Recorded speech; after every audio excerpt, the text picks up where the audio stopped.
you came, where did I go wrong? I lost a friend somewhere along in the bitterness. Finally, we're gonna get this last episode over with, you guys. Anyways, what's up, fellow clashers from all around, or if it's your first time here, thank you for stopping by and watching this video. My name's Infamous9, and today I bring you guys the last episode of Strong Army Compositions. I know it's been a while, you guys, sorry about that, but I've been busy with school, and on top of that, I've been putting in a lot of time to 3-star specialist, so not so much for this series. But anyways, this is the last episode. Gonna go ahead and give you guys the same explanations as I have been in the previous episodes for this series, and on top of that, because it is the last episode, gonna go ahead and explain when it's the right time to use these strategies and on what kind of basis. Basically giving you guys as many tips as I can to teach you guys or try to help you guys to 3-star and master these strategies. But it will take time, you guys, it will take time. But anyways, without further ado, let's get started with this last episode and let's make it the best. So here we go, you guys. Alright, so from here on out, we're gonna have a serious tone, you guys. But anyways, the first strategy is HoLoWiWi. Take anywhere between 2 to 4 witches, 22 to 28 hogs, 8 to 12 balloons, 6 through 10 wizards, 1 to 2 rage spells, 2 to 4 healing spells, and a poison spell. I highly recommend you guys bring in more healing spells in place of the rage spells because this strategy does rely heavily on hogs. Now, fun fact real quick, you guys, this strategy has actually been around for a while, as a matter of fact before the lava hounds even came out, so not too many people use it nowadays, but still pretty effective if you find the right base. Now here are 2 requirements that I think should be met when using this strategy. First of all, make sure that the enemy has most of his defensive structures on the edge of the base and not in the core. Second of all, make sure that at least 1 or 2 air defenses don't cover some of the defensive structures around the base. For example, in this raid, this guy actually had one of his air defenses outside of his base, which made it really easy for some of my hogs to take it out.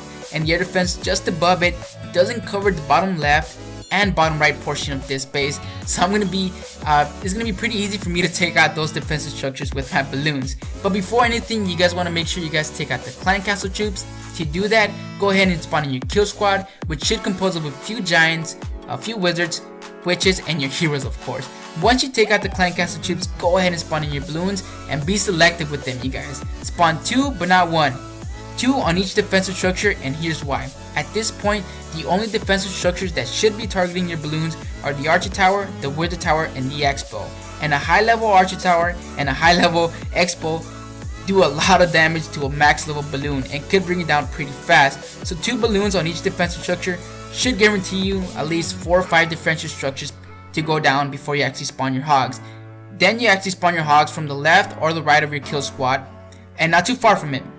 And then basically let them work around the base real quick. Spawn them selectively or in a spam, however you want. But once they work around the base for a short amount of time, try to get them to go towards the core. Now, ideally at this point, there should be little to no defensive structures on the opposite end of the base. So for example, you guys saw that there was a wizard tower left right here on the top left, which was okay and we were able to bring it down. But because we don't have golems, your hogs are going to take up a lot of heat. So you guys want to make sure you guys keep them up for the entire raid or majority of them up. So try to bring down at least 4 or 5 defensive structures with your balloons in the beginning.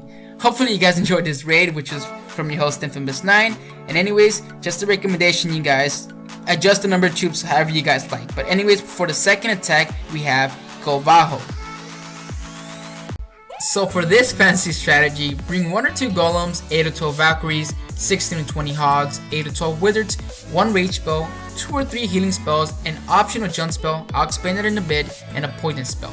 But here are 2 requirements that I think should be met when using this strategy. First of all, make sure that the enemy has a huge core, maybe a few defensive structures in there, but just structures in general. Second of all, make sure that he has many defensive structures around the core that can target troops in the core. But the first thing we're gonna go ahead and want to do is bring down the enemy clan castle troops with your kill squad. The second thing is to get your Valkyries in the core. Now look at this, Adam here spawned a Valkyrie to test and see where they were gonna go. He saw that they were going the wrong side, so he adjusted them and was able to get them to go in towards the core. Pro move right there, you guys. But once your Valkyries are in the core, not only will they be able to do a significant amount of damage, but they can bring down multiple structures down at once. And on top of that, they have high hit points, so they can definitely take some damage. And once the defensive structures around the core are targeting your Valkyries, go ahead and spawn your hogs selectively, maybe 2 or 3 on each defensive structure, and because they're distracted, the defensive structures your hog should be able to bring them down pretty easily. And if you still have a healing spell or 2 lying around, go ahead and use it on your hogs just in case they need help. But going back to the optional jump spell, if an enemy base has many grids, bring a jump spell just in case you can't get in towards the core. If it's pretty open like this base, don't bring it, bring another healing spell or rage spell in place of it. But anyways, this is just a recommendation, you guys. Feel free to adjust the number of troops and make it your own. But for the last attack, we have GoWiPe.